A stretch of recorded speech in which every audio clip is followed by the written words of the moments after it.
ರಾಜ್ಯದಲ್ಲಿ ಮಳೆಯಿಂದಾಗಿ ಆಗಿರುವ ಅವಘಡಗಳು ಹಾಗೂ ಕೈಗೊಂಡಿರುವ ಪರಿಹಾರ ಕ್ರಮಗಳ ಕುರಿತು ಮುಖ್ಯಮಂತ್ರಿ ಸಿದ್ದರಾಮಯ್ಯ ಜಿಲ್ಲಾಧಿಕಾರಿಗಳು, ಜಿಲ್ಲಾ ಪಂಚಾಯಿತಿ ಮುಖ್ಯ ಕಾರ್ಯನಿರ್ವಹಣಾಧಿಕಾರಿಗಳು, ಜಿಲ್ಲಾ ಉಸ್ತುವಾರಿ ಕಾರ್ಯದರ್ಶಿಗಳೊಂದಿಗೆ ಇಂದು ಸಭೆ ನಡೆಸಿದರು.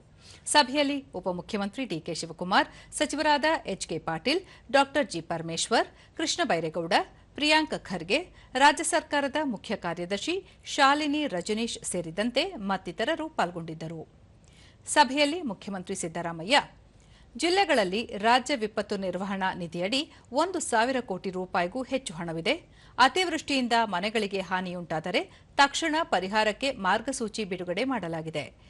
ಜಿಲ್ಲಾಧಿಕಾರಿಗಳು, ಜಿಲ್ಲಾ ಪಂಚಾಯತ್ ಮುಖ್ಯ ಕಾರ್ಯದರ್ಶಿಗಳು ಮಳೆ ಹಾನಿ ಪ್ರದೇಶಗಳಿಗೆ ಭೇಟಿ ನೀಡಿ ಪರಿಹಾರ ಕಾರ್ಯದಲ್ಲಿ ತೊಡಗಿಕೊಳ್ಳಬೇಕು ಎಂದು ಹೇಳಿದರು.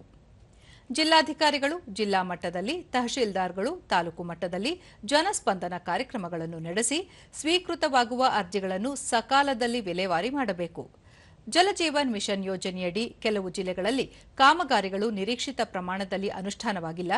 ಬಹುಗ್ರಾಮ ಕುಡಿಯುವ ನೀರು ಯೋಜನೆಯನ್ನು ಕಾಲಮಿತಿಯೊಳಗೆ ಪೂರ್ಣಗೊಳಿಸಬೇಕು ಎಂದು ಸೂಚಿಸಿದರು.